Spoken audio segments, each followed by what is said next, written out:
24-এর অভ্যুত্থান পরবর্তী আজকে এমন একটি সমাবেশে উপস্থিত হয়েছি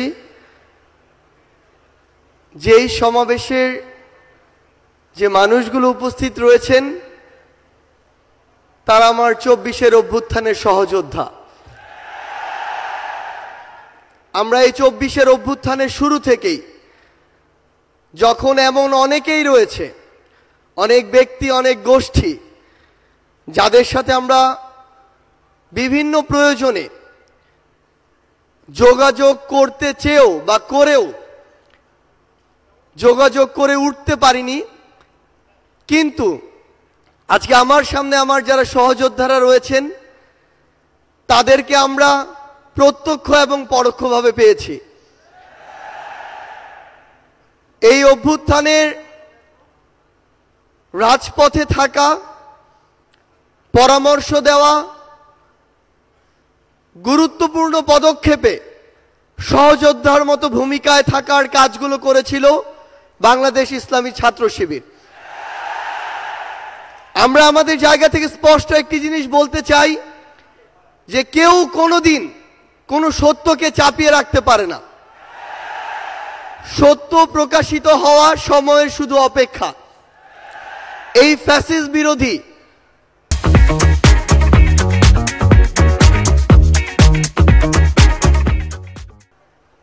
যে এক বিপ্লব, এই বিপ্লবে আমার সামনে উপস্থিত থাকা আমার সহযোদ্ধাদের বিপ্লবী সালাম।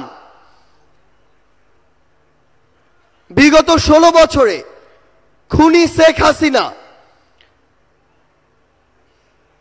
যাকেই তার পটেনশিয়াল থ্রেট মনে করেছিল তাকেই যেভাবে পেরেছে নানা উপাধি দিয়ে, নানা তকমা দিয়ে ব্লেম গেম খেলা যেটি ছিল সেই খেলায় মেতে উঠেছিল।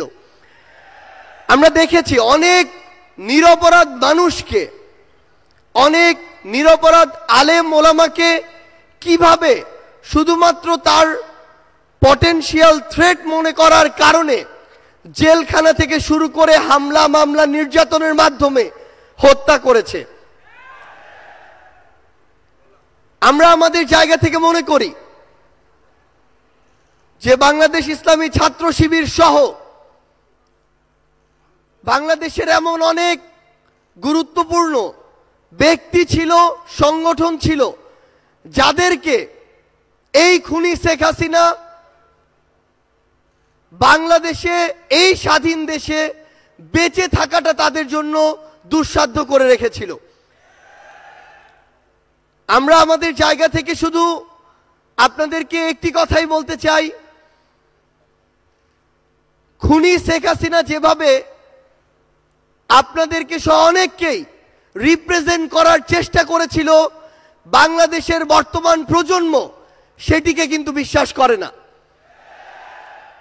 বর্তমান প্রজন্ম ততটুকু বিবেকবোধ সম্পন্ন বলেই এই ফ্যাসিস্ট খুনিকে এই দেশ থেকে বিতাড়িত করেছে এবং তার দেয়া প্রেসক্রিপশন আগামীর প্রজন্ম হজম করে না বলেই তাকে এই দেশ ছাড়া করা হয়েছে।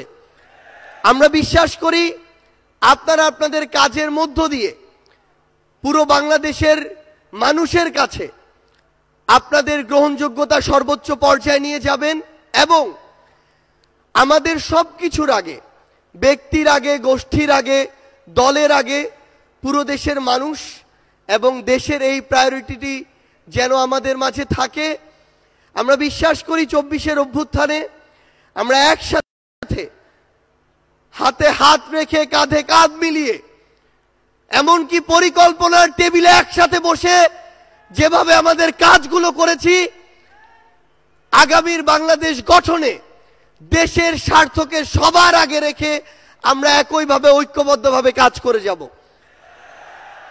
আমরা বিশ্বাস করি আমাদের চিন্তা ভাবনা যতদিন সৎ থাকবে, আমাদের কাজ যতদিন দেশ ও দেশের মানুষের জন্য থাকবে, ততদিন খুনি হাসিনার মতো যারাই আমাদের প্রতিবন্ধকতা হিসেবে সামনে আসুক না কেন, আমরা ঐক্যবদ্ধভাবে তাদেরকে প্রতিহত করতে পারব।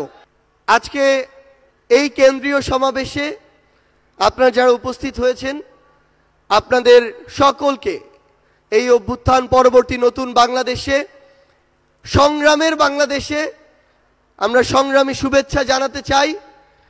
আপনাদের সাথে আমাদের আবারও দেখা হবে, যতক্ষণ আমাদের পথ সত্যের, যতক্ষণ আমাদের চিন্তা ভাবনা মানসিকতা ন্যায়ের, ততক্ষণ আপনাদের সাথে আমাদের আবারও দেখা হবে, হয় সংগ্রামের রাজপথে অথবা বিজয়। ধন্যবাদ সবাইকে। ইনকিলাব জিন্দাবাদ।